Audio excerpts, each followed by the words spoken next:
आखिर क्यों ट्विटर के फाउंडर जैक डॉर्सी ने बोला कि नाइजीरिया फ्यूचर में बिटकॉइन इंडस्ट्री का लीडर बन सकता है। और क्रिप्टो करेंसी से खासा प्रेम रखने वाले इलॉन मस्क का फाइनली एक ट्वीट आ गया जिसकी वजह से बिटकॉइन की कीमत कम नहीं हुई है बल्कि बढ़ी है।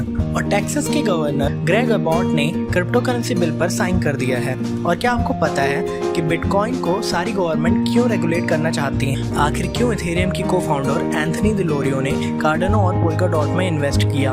आखिर क्यों तंजानिया के प्रेसिडेंट ने भी सेंट्रल बैंक में फ्यूचर में क्रिप्टो करेंसी एक्सेप्ट करने को बोला? और आखिर में बिटकॉइन और इथेरियम और डोजकॉइन और बाकी अदर क्रिप्टो करेंसी की एग्जैक्ट कीमत और उसका मार्केट कैपिटलाइजेशन जानते हैं और वह कितनी स्पीड से बढ़ा ये भी जानते हैं। तो चलिए शुरू करते हैं।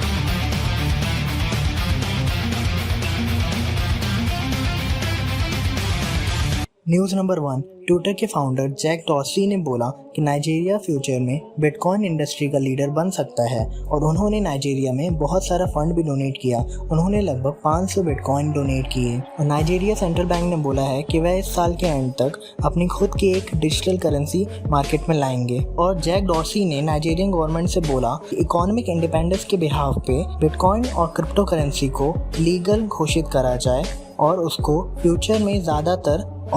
फ्यूचर में ज़्यादातर एडवांटेज लिया जाए। न्यूज़ नंबर 2, एलॉन मस्क ने रिसेंटली ट्वीट करके बोला कि टेस्ला फ्यूचर में बिटकॉइन एक्सेप्ट कर सकता है, लेकिन उससे पहले बिटकॉइन माइनर्स को क्लीन और रिन्यूएबल एनर्जी का यूज़ करना होगा। एलॉन मस्क के ट्वीट आप स्क्रीन पे देख सकते हैं। और एलॉन मस्क के ट्वीट के 24 घंटे के अंदर ही 12% की स्पीड से बिटकॉइन का रेट बढ़ा है, जो कि $40,000 तक होने वाला है। News number 3, American state Texas governor Greg Abbott ने क्रिप्टो करेंसी बिल को साइन कर दिया है। इस बिल में उन्होंने बोला कि यह virtual currency under the Texas uniform commercial code के तहत काम करेगी और इस वर्चुअल करेंसी के एक्टिविटी में नजर रखेगी। ग्रेग अबॉट ने अपने ट्विटर हैंडल पे बोला, जो कि बताता है कि करेंसी को जब भी कोई ट्रांजैक्शन होगा तो उसको आप कंट्रोल कर सकते हो और यहाँ पे हर कोई बिटकॉइन को यूज़ कर सकता है। न्यूज़ नंबर 4, और क्या आपको पता है कि ज़्यादातर गवर्नमेंट बिटकॉइन को रेगुलेट करना क्यों चाहती हैं? क्योंकि वे जानती हैं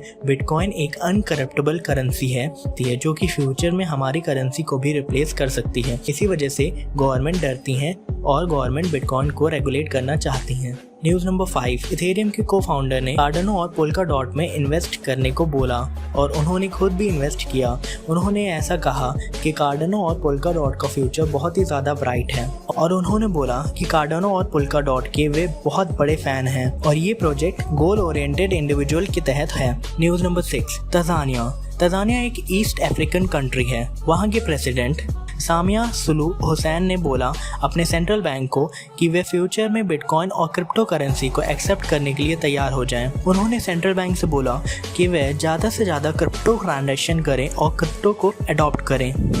उन्होंने बोला कि फ्यूचर में साल्वाडोर के तहत हम लोग भी बिटकॉइन को एक लीगल टेंडर घोषित कर सकते हैं। और आखिरी में बिटकॉइन और अन्य क्रिप्टो करेंसी का रेट जानते हैं। तो बिटकॉइन का प्राइस 28,70,000 हुआ, जो कि 9.6% के रेट से बढ़ रहा है। और इथेरियम का प्राइस 1,81,634 है, जो कि 4.84% से बढ़ रहा है। और बिनांस कॉइन का प्राइस 26,202 है, जो कि 6.13% की रेट से बढ़ रहा है। और डोज कॉइन का प्राइस $23.390 है, जो कि 3.88% से बढ़ रहा है। और बिटकॉइन का मार्केट कैपिटलाइजेशन $53.89 ट्रिलियन है और बिनांस कॉइन का मार्केट कैपिटलाइजेशन $4.2 ट्रिलियन है और इथेरियम का मार्केट कैपिटलाइजेशन $21.16 ट्रिलियन है।